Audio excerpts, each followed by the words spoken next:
Hello everyone, my name is Atia Harvey.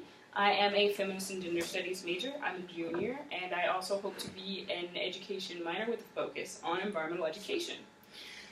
I was an RA last year in 4 Core Matthias. My presentation is on RA programming for diversity and inclusion. So before we get into the nitty-gritty, I first need to give you a couple definitions to make sure that you understand what I mean when I say diversity and inclusion. And I'm going to also give you intersectionality and privilege to help explain a couple other slides a little bit later. So, the first definition is diversity. Diversity is the concept of diversity encompasses acceptance and respect. It means understanding that each individual is unique and recognizing our individual differences. These can be along the dimensions of race, ethnicity, gender, sexual orientation, socioeconomic status, age, physical abilities, religious beliefs, political beliefs, or other ideologies. It is important of these differences. It is the exploration of these differences in a safe, positive, and nurturing environment. It is about understanding each other and moving beyond simple tolerance to embracing and celebrating the rich dimensions of diversity contained within each individual. Any questions? Inclusion is recognizing our universal oneness and interdependence. Inclusion is recognizing that we are one even though we are not the same. The act of inclusion means fighting against exclusion and all the social diseases exclusion gives birth to, like racism, sexism, homophobia, etc. Fighting for inclusion also involves assuring that all support systems are available to those who need such support. Make sense? Intersectionality refers to the intersections of specific sub-identities such as race, gender, religion, sexuality, etc. And privilege, a set of unearned benefits given to people who fit into a specific social group.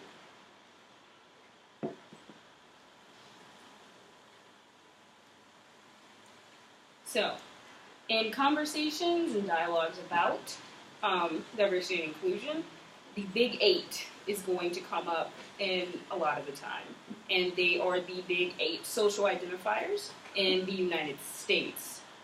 That represent the privilege that some people hold above others and also delve into the intersectionalities that exist within them. So for instance, I am black, I'm Christian, I'm African American, mentally I get depressed sometimes, physically I wear glasses and I have asthma. Age, I'm 20, so considered young. Sexual orientation, straight-ish. Gender, I'm female. Born female. Socioeconomic status / class. I would consider my family to be lower middle class. In the United States, the ideal of these is to be white, cis, male, wealthy, etc., etc. The list goes on. As a black female, my intersectionalities do not line up with that ideal. So, although I do hold privilege in religion, because I'm a Christian, and socioeconomic status because I'm lower middle class, I still do not have the same privileges that a white male with the same identifiers would have. So take a couple seconds and talk with the person next to you about how you fit into these Big 8, or privileges you hold, and the intersectionalities you also hold within those. Hi, my name is Bex. Can you share with me some of your Big 8 identifiers? Yes, I'd love to. Black, Christian, well, I come from a Christian family, African American, mentally functional sometimes, and I like straight, kind of need glasses, but I can function without them. 21. I identify as pansexual, cis female, and lower middle class. I I'm white. I was raised Christian. I'm European, of European descent. I do not have any diagnosed mental or physical disabilities. I'm young, I'm 21. I'm straight but not narrow. I am a cisgendered female, and I consider my family upper middle class. Nice to meet you. Yeah. Tim, say good morning! She's doing great, isn't she? She's doing well. I love her. And bringing it back in, bringing them back in. So, friends, would anyone like to, or I need 2 volunteers to share how this made you feel and what you thought about? Thank you, Megan. Madeline. I think it's interesting, kind of internalizing and recognizing the areas where I feel privileged, but also the areas where I feel more complicated emotions, even though these are such basic quote unquote social identifiers, but that they're so complex. I mean, what is my ethnicity? I've read so many debates, but it's just how complicated just these basic, quote unquote, basic things can be. So. I think it's really important to have conversations about this because I think sometimes big 8 identifiers tend to be assumed as being really obvious, and so therefore they don't get discussed as much because a lot of things are assumed about other people's big 8 identifiers and your own, and once you really sit down and acknowledge and go through this list and you have to put a name to all these different labels, it brings up a lot of emotions and fosters really good discussion. Thank you. So, why is this important, especially on Colorado College's campus? For starters, your life. In your life, you will encounter many different situations that require you to understand diversity and inclusion, and it can also help if you are able to approach a situation with a perspective and an understanding of diversity and inclusion.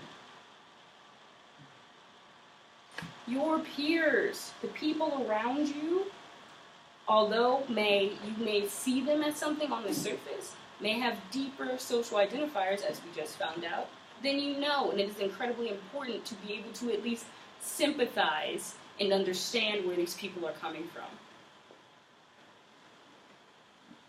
The state of our country. Donald Trump is not a good person, and he is putting a lot of people's lives in jeopardy. Understanding diversity and inclusion can help you, yourself, and your peers to come to terms with what is happening and to help each other to find progressive and productive ways to combat this man and his administration, etc., etc. And last but not least, the problems that arise on our campus and good ways to process them. So, in the past couple of years, just to give a couple examples, the racist yet, and also the defacing of mirrors and safe communities on our campus is not acceptable.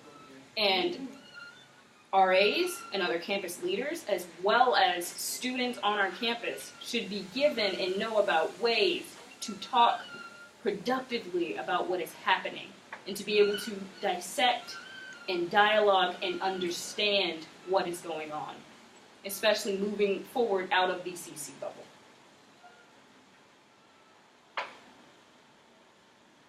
What can you do? Be aware of your peers and your residents. Keep in mind the different people you are around, how each individual is coming to the table. By that, I'm talking about that one that says conversations on there. When you're having conversations with people, being aware of who is around you. If you want to talk about white privilege, make sure that you understand what white privilege means to you and everyone that you are presenting your arguments to, and how you're coming to the table and how they may be coming to the table, and how you might facilitate such a discussion so as not to get it into a place that is not helpful to anyone. An example of being aware of your peers that happened for me was on an ORC trip I went on when I was a freshman. I'm very aware of my blackness and white spaces, and on a lot of ORC trips, that is the case, that I am the one black person out of 9, out of 12, out of whatever number. And in my case, everyone was starting to talk about movies they watched with their fathers growing up. And I couldn't identify with that because I have a different culture. There's a cultural divide. And I was starting to alienate and isolate myself because of my identity. But one of my leaders noticed. She paid attention. She was aware that I was uncomfortable. And she talked with me about how I was feeling. That was so important because I felt validated, and I felt seen, and I felt heard. And I was able to stop these mental torturous games that I do play with myself on a daily basis on our predominantly white campus, and be able to actually engage with these other people because somebody understood where I was coming from. You can also ask the Butler Center staff to either help you to facilitate a hard conversation, or they can give you the resources to do it yourself. Last semester I did the teaching and research and environmental education semester, and it was incredible. But there were certain topics on diversity and inclusion that were neglected, and the way that they were talked about was unacceptable, and there were some subliminal things that I also had to deal with. And so because of that, I emailed the Butler Center. I said I want to do a dialogue on diversity and inclusion. Do you have any resources? And they sent me a couple. And it helped me to facilitate what I believe was a successful dialogue on diversity and inclusion. You can also visit the Wellness Resource Center and ask them for help and ideas. The Wellness Resource Center exists to help people with, to be well in every meaning of the word.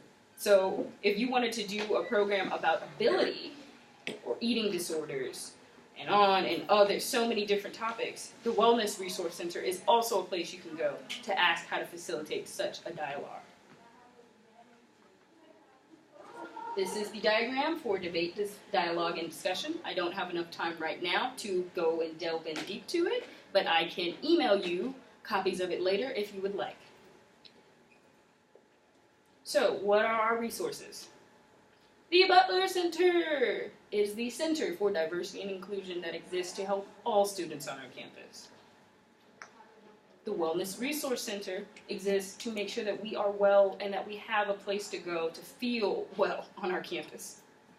Who have written in different ways, and there are some who might be more obvious than others. And if you would like to delve into dialogues and conversations with them about things that make them different or similar to you, you can ask. They might be able to help you out, but also be very conscientious of the fact that if they say no, you need to respect their decision to say no. And in addition, I know many brown and black people on our campus who feel as though they were brought on our campus solely for the purpose of educating our white peers. So, keeping that in mind, is there anything else you would like to add?